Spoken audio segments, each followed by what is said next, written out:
মানুষের সাথে জড়িত পাপ ছিল। কি ছিল? অন্যের সাথে জড়িত, মানে অন্যের হক নষ্ট করছে আর কি, অন্যের। এখন আল্লাহ পাক বলবেন যে তোমার এই ঋণ এখন শোধ করো। ওই দিন তো ঋণ শোধ করার কোনো বুদ্ধি আছে? বুদ্ধি নেই। এখন কি কি পদ্ধতি? ফেরেশতাদেরকে বলা হবে এই ব্যক্তির আমলনামায় যে নেকিগুলো আছে, নামাজের নেকি, রোজার নেকি, হজের নেকি, যাকাতের নেকি, এইগুলা দিয়ে ওদের আমলনামা ভর্তি করো যারা পাওনাদার দ্বারায় আছে। ভর্তি করতে করতে করতে করতে এক সময় দেখা যাবে এই ব্যক্তির আমলনামা ফাঁকা হয়ে যাবে। তখন কি হবে? ফেরেশতাদেরকে বলা হবে ওই যে যারা ভুক্তভোগী ওদের আমলনামা থেকে গুনাহ নিয়ে এই ব্যক্তির আমলনামায় ঢাল। নাউজুবিল্লাহ। এরপরে ওই ব্যক্তিগুলো দেখা যাবে জান্নাতে চলে গেছে, মাজলুম ছিল পৃথিবীতে, ওই দিন সফল হয়ে গেছে, জান্নাতে চলে গেছে। এবারটা দুনিয়া জালেম ছিল, এ জাহান্নামে চলে গেছে। নাউজুবিল্লাহ। আল্লাহ পাক আমাদেরকে এরকম মানুষের হক নষ্ট করা থেকে হেফাজত করে না। ভাই মানুষের হক নষ্ট করতে যায় না। নিজে আমল তো এমনিই কম, ভাঙাচোরা ঈমান, মুনাফিকের মতো বসবাস করতেছি। এখন তো আমরা মুনাফিকের মতো বসবাস করতেছি এই দুনিয়াতে। এখন যারা আমার মনে হয় মন থেকে ঈমানের দাবি করতে পারে শক্তভাবে যে হ্যাঁ আমরা ঈমানদার, এরা হচ্ছে গাজ্জার ওই মুজাহিদ ভাইরা। বুঝলেন এই কথা? তারা মনে হয় দাবি করতে পারে যে হ্যাঁ আমরা ঈমানদার। আমরা তো নেফাকের উপরে আছি, এখন আমরা তো স্বীকৃতি দিতে পারতেছি না, সত্যকে স্বীকৃতিও দিতে পারি নাই। বরং আমরা মানচিত্র থেকে ফিলিস্তিনের মানচিত্র উঠাই দিলাম, দিয়ে যারা জালেম ওদেরটা প্রতিষ্ঠা করলাম। ওইটাও পাঠ্যপুস্তকে আসছে। আপনারা তো শুধু একটাই শুনে বসে আছেন, একটাই শুনে আসেন না আপনারা? শরীফ শরীফা তো আছেই, এইটাও একটা ইস্যু ছিল। আল্লাহ পাক আমাদেরকে চোখ খুলুন, আল্লাহ পাক আমাদের চোখ খোলার তৌফিক দান করেন। আর ভাই বাইরের চোখ তো সবারই খোলা, ভিতরের চোখটা খোলার তৌফিক দান করেন। আমি অনেক ভিতরে চলে আসছি, বুঝাইতে চাচ্ছিলাম যে এই বিশ্বে এখন আল্লাহ পাককে সার্বভৌম ক্ষমতার অধিকারী মানা হচ্ছে না। এটা হচ্ছে বৈশ্বিক শিরক। রাজনৈতিক ক্ষেত্রে আমরা আল্লাহর সার্বভৌমত্ব মানছি না, অর্থনৈতিক ক্ষেত্রে আমরা আল্লাহর দেয়া বিধান মানছি না, শিক্ষা ক্ষেত্রে আমরা আল্লাহ পাকের দেয়া শিক্ষানীতি মানছি না, সংস্কৃতির মধ্যে আমরা আল্লাহর সংস্কৃতি মানছি না, ব্যক্তি জীবনে, ইবাদতের জীবনে, পারিবারিক জীবনে, সামাজিক জীবনে আমরা আল্লাহ পাকের সার্বভৌমত্বকে বাদ দিয়ে মানুষের সার্বভৌমত্ব প্রতিষ্ঠা করেছি। আর আমরা তেলাওয়াত করতেছি তাবারাকাল্লাযী বিয়াদিহিল মুলক, আবার পড়তেছি কুলিল্লাহুম্মা মালিকাল মুলক, হে বলুন হে রাজত্বের অধিকারী, তুতিল মুলকা মান তাশা ওয়া তানজিউল মুলকা মিম্মান তাশা। আর তো জানেন না আপনারা, সূরা আলে ইমরানে আছে। আমাদের কথা আর বাস্তবতার মধ্যে অনেক ফারাক। আল্লাহ পাক আমাদেরকে কোরআন গভীরভাবে অনুধাবন করার তৌফিক দান করেন। খালি তেলাওয়াত করলেই হবে না ভাই, এর অর্থটা জানতে হবে। অর্থ না জানলে পরে তেলাওয়াত করলে নেকি হবে না এটা বলি নাই আমি। বলেছি শুধু তেলাওয়াত করলেই পুরো হক আদায় হয় না, শুধু তেলাওয়াত করলেই পুরো হক আদায় হয় না, 100 বার হয় না। আবার বলতেছি শুনেন ভালো করে, তেলাওয়াত করলে প্রত্যেক হরফে 10 নেকি হয়, কিন্তু শুধু তেলাওয়াত করলেই কোরআনের সম্পূর্ণ হক আদায় কোশ্চিন কালেও হয় না। এই যে অর্থগুলো না জানলে আপনি কিভাবে বাস্তবায়ন করবেন, বুঝবেন কিভাবে কি বলেছেন আল্লাহ পাক কোরআনে? এই যে একটা আয়াত দিয়ে এতগুলো কথা বললাম, আপনারা এখন চোখ খুললো যে সারা বিশ্বে আল্লাহর সার্বভৌমত্ব সভরেন্টি নাই। এখন আমরা মানুষ একটা প্রতিষ্ঠা করেছি কিছু কিছু জায়গায়, ইল্লা মাশাআল্লাহ, কিছু কিছু জায়গায় আমরা মেনে নিয়েছি যে আল্লাহ পাকই সার্বভৌমত্ব ক্ষমতার অধিকারী। এখন তো এটা মানুষের হাতে উঠে দিয়েছেন। আল্লাহ পাক আমাদেরকে পাঠাইছেন দুনিয়াতে তার খলিফা হিসেবে। কি হিসেবে? আল্লাহর খলিফার কাজ কি? শয়তানের দাসত্ব করবে না আল্লাহর? বলেন, আল্লাহর খলিফার বৈশিষ্ট্য কি, ফাংশন কি? সে কি শয়তানের দাসত্ব করবে না আল্লাহর? সে কি আল্লাহর বিধান মানবে না শয়তানের? সে কি আল্লাহর সার্বভৌমত্ব মানবে না শয়তানের? তাহলে আমরা আল্লাহ পাকের কয়টা বিধান বাস্তবায়ন করতে পারছি? একজন আমাকে খুব কড়া ভাষায় বলছিলেন একদিন যে আপনি প্রথম ব্যক্তি মনে হয় বলেছেন ঢাকা হচ্ছে দ্য সিটি অফ আখিরুজ জামানে। আপনি চোখে দেখেন না ঢাকা শহরে এত এত মসজিদ আছে? বললাম যে এইটা আপনার চেয়ে আগে আমি দেখছি ঢাকা শহরে এতগুলো মসজিদ আছে। আমার কাছে হিসাব করা আছে কয়টা মসজিদ ঢাকায় আছে। তাহলে আপনি বললেন যে এটা সিটি অফ আখিরুজ জামান। বললাম ঢাকা শহরে এতগুলো যে মসজিদ আছে কত বছর থেকে আছে? বলছে 50, 60, 70 বছর থেকে। তো বললো 70 বছরে কোরআনের আপনি একটা বিধান বাস্তবায়ন করতে পারছেন ঢাকায়? বলেন পারছেন? ঢাকা শহরে কি চোরের হাত কাটা হয়? ঢাকা শহরে কি হচ্ছে জেনার শাস্তি দেওয়া হয়? মদ পান করলে 40 লাঠি দেওয়া হয়? ব্যভিচার করলে রজম দেওয়া হয়? সমকামিতা করলে রজম দেওয়া হয়? ধর্ষণ করলে প্রকাশ্য মৃত্যুদণ্ড দেওয়া হয়? মসজিদ দিয়ে কি করবেন আপনি? বলেন, এতগুলো মসজিদ দিয়ে কি করবে? মসজিদে আমরা নামাজ পড়ি, ব্যক্তিগত ইবাদত। আর মানুষের বাঙালিকে কারা জানি বুঝাইছে, সারা জীবন যত ইচ্ছা পাপ কর, শেষ জীবন একটা মসজিদ বানায় যাইস বা মসজিদের সভাপতি হয়ে থাকিস, ঠিক আছে? যত ইচ্ছা কর, যা ইচ্ছা কর, সুদ খা, ঘুষ খা, সব কর, শেষে একটা মসজিদ বানাই দিস। কারণ হাদিসটা হচ্ছে মান বানা লিল্লাহি মাসাজিদান বানাল্লাহু বাইতান ফিল জান্নাহ। কেউ যদি আল্লাহর জন্য একটা মসজিদ বানায়, আল্লাহ পাক তার জন্য জান্নাতে একটা ঘর বানাবে। ব্যাস, এই হাদিসের উপর আমল কইরা কবরে যাবে।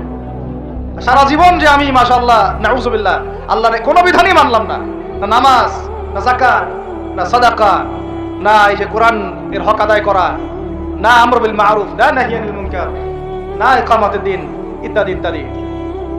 অনেক অনেক গভীর ভাই, আলোচনাও গভীর, পরিবেশও অনেক গভীর, অন্ধকারও অনেক গভীর। আর এই কোরআন তো ভাই সবারই বাসায় আছে, কেন মানতে চান না? এত কেন ভনিতা কোরআনের সাথে? বাঁচবই বা কতদিন আমরা? সর্বোচ্চ 100 বছর। ভাই সবাইকেই তো একা একা আল্লাহর সামনে দাঁড়াইতে হবে, তাহলে এত ভনিতা কিসের? এত নেফাকি কেন?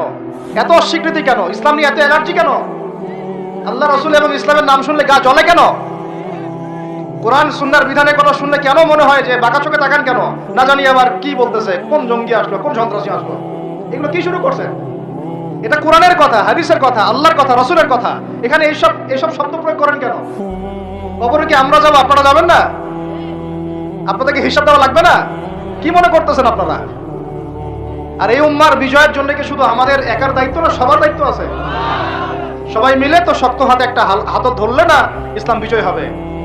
আল্লাহ পাক যে ক্ষমতা যাদেরকে দিয়েছেন, কেন আপনারা বুঝতে চেষ্টা করেন না? আল্লাহ রাব্বুল আলামিনের কাছেই সর্বভৌম ক্ষমতা, তার বিধান বাস্তবায়ন করেন, আল্লাহ পাক আপনাদেরকে আরো শক্তিশালী করবেন ইনশাআল্লাহ। যদি না করেন তাহলে শুনেন, একটা সময় পর্যন্ত আল্লাহ পাক ছাড় দেন। এটা ইতিহাস। নমরুদ একটা লম্বা সময় ছাড় পাইছে, ফিরআউন আরো লম্বা একটা সময় ছাড় পাইছে, আদ জাতি, সামুদ, আসহাবুল আইকা, মাদিয়ান, লূত, কত যে কম চলে গেছে হিসাব নাই। ইতিহাসটা খালি পড়বেন কোরআনের, কত যে কম পৃথিবী থেকে চলে গেছে এরই হিসাব নাই। আল্লাহ পাক জানাইছেন অল্প কিছু, বাকি কিছু জানানো নাই আল্লাহ পাক আমাদেরকে। আল্লাহ পাক জানানি নাই অনেক কিছু আমাদেরকে, যেগুলো আমাদের দরকার সেগুলো জানাইছেন কিছু কিছু। কেউ কি টিকতে পারছিল? কেউ কি আল্লাহর বিধানের বাইরে গিয়ে চলতে পারছে? দুনিয়া টিকতে পারছে? কেউ কি চিরস্থায়ী ছিল? কোন নবীও তো চিরস্থায়ী ছিল না। তাহলে কিসের পিছনে ছুটতেছেন? আল্লাহ পাক আমাদের সবাইকে কথাগুলো বোঝার তৌফিক দান করেন। ব্যক্তি জীবন থেকে শুরু করে এক সর্বোচ্চ লেভেল পর্যন্ত কোরআন, হাদিস, ইসলামকে বাস্তবায়ন করার তৌফিক দান করেন। আল্লাহ পাক যাদের মধ্যে এই সততা আছে, এই মানুষগুলোকে আল্লাহ পাক আমাদের ঊর্ধ্বতন কর্তৃপক্ষ বানায় দেন, আমিন। বা যারা আছেন তাদেরকে আল্লাহ পাক হেদায়েত দান করেন। রমাজানের এই শিক্ষাটার সামনেও এরকম দুই একটা শব্দ আছে, কুতিবা আলাইকুমুল কিসাস। আর একটা তো বললে তো মাথায় খারাপ হয়ে যাবে, বলবো? ওই যেখানে দেখছেন কুতিবা আলাইকুমুস সিয়াম, কুতিবা আলাইকুমুল কিসাস, এই ডানে বামেই খুঁজবেন, 3টা পৃষ্ঠার মধ্যে পাবেন, লেখা আছে কুতিবা আলাইকুমুল কিতাল, কুতিবা আলাইকুমুল, এটা আবার কি? কুতিবা আলাইকুমুল কিতাল, তোমাদের উপর যুদ্ধকে ফরজ করা হয়েছে। কি ফরজ করা হয়েছে? একা একা আপনি করবেন না, একা একা করবেন না, ইসলামিক রাষ্ট্র করবে, ইসলামের রাষ্ট্রের আমির করবে, তার নেতৃত্বে জনগণ করে, একা একা বিচ্ছিন্নভাবে করে না। কুতিবা আলাইকুমুল কিতাল, এইটা যখন মুসলমানরা ছেড়ে দিয়েছে, ওই সময় থেকে এই মাইর খাওয়ার যুগ শুরু হয়েছে। অটোম্যান এম্পায়ারটা সর্বশেষ ওই ফাইট করছিল ওই পশ্চিমাদের সাথে, পরাজিত হয়ে যায় তারা প্রথম বিশ্বযুদ্ধে 1914 থেকে 17-18 মধ্যে। এরপরে ওই যে ব্রিটেন দখল করে জেরুজালেম, বেলফোর ডিক্লারেশন হয়, তারপরে ইহুদিদেরকে ওই জায়গাটা ছেড়ে দেয়। এরপর থেকে যে 100 বছর হলো, আমাদের খিলাফা পতনের 100 বছর হয়ে গেছে। কত বছর? এটা একটা আশারও কথা। আশার কথা কেন? প্রত্যেক 100 বছর পর পর আল্লাহ পাক পরিবর্তন নিয়ে আসেন, এটা ইতিহাস ঘাটলে পাবেন। 100 বছর পর পর আল্লাহ রাব্বুল আলামিন বড় বড় পরিবর্তন পৃথিবীতে নিয়ে আসেন। যেহেতু খিলাফা পতনের 100 বছর হয়ে গেছে, আশা করা যায় সামনে কিছু ভালো কিছুই হবে ইনশাআল্লাহ। ওই অটোম্যানদেরকে 1917 সালে 14 থেকে 17-এর মধ্যে পরাজিত করে বাইতুল মুকাদ্দাস, যেখানে দেখতেছেন অক্টোবর থেকে এই পর্যন্ত মনে হয় 40,000 ছাড়াই গেছে প্রাণহানি। ছাড়া যায় না? বেশিরভাগই নারী আর শিশু। বেশিরভাগই কি? নবী সাল্লাল্লাহু আলাইহি ওয়াসাল্লাম তার জীবদ্দশায় মনে হয় 97টা থেকে 98টা যুদ্ধ করেছেন। কয়টা? কিন্তু জানেন না। আমরা শুধু জানি নবী সাল্লাল্লাহু আলাইহি ওয়াসাল্লাম মিষ্টি পছন্দ করতেন, মিসওয়াক করতেন, তারপরে ডান কাঁধে শুইতেন, সাদা জামা পছন্দ করতেন, দাড়ি রাখতেন, এগুলো আমরা জানি। মাশাআল্লাহ, ওনার সিরাত পড়েন, ওনার জীবনীটা পড়ে দেখেন। 97 থেকে 98টাতে তিনি নিজে লিড দিয়েছেন, তিনি হয় লিড দিয়েছেন, না হলে অন্য কোনো সাহাবীকে পাঠিয়েছেন, মানে গাজওয়া অথবা সারিয়া। এখন এই 100টার মতো যুদ্ধে আপনি দেখবেন না কোনো নারীকে হত্যা করা হয়েছে বা কোনো শিশুকে হত্যা করা হয়েছে, আপনি খুঁজে পাবেন না। একটা ইতিহাস দেখাতে পারবেন না যে মুসলমানদের হাতে কোনো শিশুকে হত্যা করা হয়েছে বা কোনো নারীকে হত্যা করা হয়েছে, আঘাত করা হয়েছে। শুধু আলী রাদিয়াল্লাহু আনহু একদিন এক নারীকে ধরেছিলেন, কারণ নবী সাল্লাল্লাহু আলাইহি ওয়াসাল্লাম বলেছিলেন যে অমুক জায়গায় এক মেয়েকে পাবা, ওই মেয়ের কাছে একটা চিঠি আছে, ও গুপ্তচর বৃত্তি করেছে, ওই চিঠি সে মক্কায় পৌঁছে দিতে যাচ্ছে, ওকে রাস্তায় ধরবা, ওর কাছ থেকে চিঠি আদায় করবা। কথা বুঝতে পারছেন? উনি গেলেন, দেখলেন হ্যাঁ ঠিক ওই জায়গায় এক মেয়ে আছে, এই চিঠি বের করো। আর নাই, আমার কাছে কোনো চিঠি নাই। তিনি বলছেন যদি চিঠি বের না করো তাহলে কিন্তু প্রয়োজনে একদম সব সার্চ করে চিঠি বের করবো কিন্তু। তো পরে ভয়ে সে চিঠি দিয়ে দিছে। এই একটাই ঘটনা পাওয়া যাচ্ছে যে মেয়েদের সাথে যুদ্ধক্ষেত্রে আচরণ। আর এই পুরো 198টা সারিয়ার গাজওয়ায় নবী সাল্লাল্লাহু আলাইহি ওয়াসাল্লাম সাহাবীদের হাতে একটা শিশুও মানে নিহত হয় নাই, একটা মহিলাও নিহত হয় নাই। যদি কোনো দলিল পান আমাকে জানায়েন, যদি আমার জ্ঞানে কমতি থাকে। আপনারা যদি দলিল পান আমাকে জানায়েন, আমার জানা নাই। আর আপনি দেখতেছেন অক্টোবর থেকে এই যে এটা কি মাস, মার্চ, এই যে 5-6-7 মাসের মধ্যে আপনি দেখতেছেন যে 40-42 হাজার মুসলমানকে মারা হচ্ছে, তার মধ্যে বেশিরভাগই নারী আর শিশু। নারী আর শিশু, এগুলো দেখলে তো ঘুম হয় না আমাদের, কিচ্ছু করার নাই, তামাশা দেখতেছি সবাই বসে বসে। আর যাদের করার ছিল এরা বসে খ্যাপসা খায়। কি খায়? ওরা ওই সিনেমা হল উদ্বোধন করে, মদের বার ওপেন করে। হ্যাঁ, সুবহানাল্লাহ। পাশে নবী সাল্লাল্লাহু আলাইহি ওয়াসাল্লাম শুয়ে আছে, চিন্তা করেন। সাহাবীরা রাদিয়াল্লাহু আনহুম আজমাইন তারা শুয়ে আছে। ওখানে গেলে মুমিনদের চোখের পানি ছেড়ে দেয় মানুষ। কি একটা অবস্থা! ওইখানে আল্লাহর ঘর বাইতুল্লাহুল হারাম। অনেকে আবার বলে কি করার আছে আমাদের কিছুই করার নাই।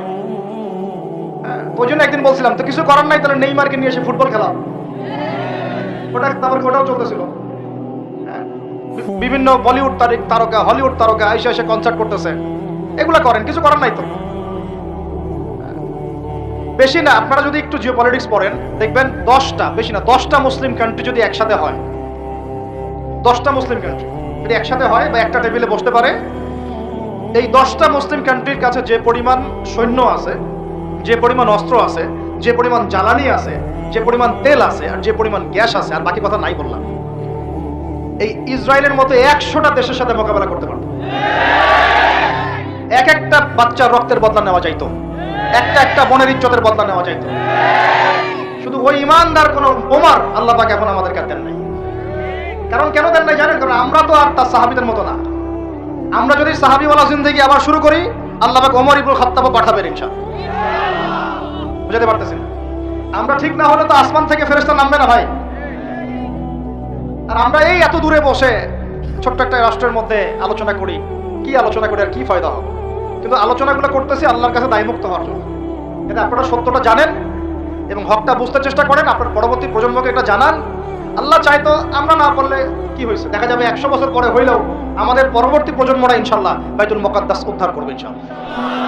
কারণ লিখা তো হয়ে গেছে এটা, তো ওইটা আমাদের হাতে আসতেছে ইনশাল্লাহ। ওইখানে 40 বছর ইসলামী খেলাফত বাস্তবায়ন না হওয়া পর্যন্ত এই বিশ্বে কিয়ামত হবে না ইনশাআল্লাহ। কত বছর? কে করবে? ঈসা আলাইহিস সালাম। কে করবেন?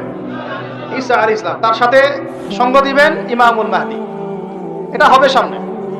এখন ওইটা যখন হবে, ওই 40 বছর ইসলামী খেলাফত, তখন তাবারাকাল্লাযী বিয়াদিহিল মুলক, ওই আল্লাহ পাকের যে মুলক, আল্লাহ পাকের সার্বভৌমত্ব, আল্লাহ পাকের সরভেন্টি, আল্লাহ পাকের রাজত্ব, ওইটা সারা বিশ্বে প্রতিষ্ঠা হবে ইনশাআল্লাহ।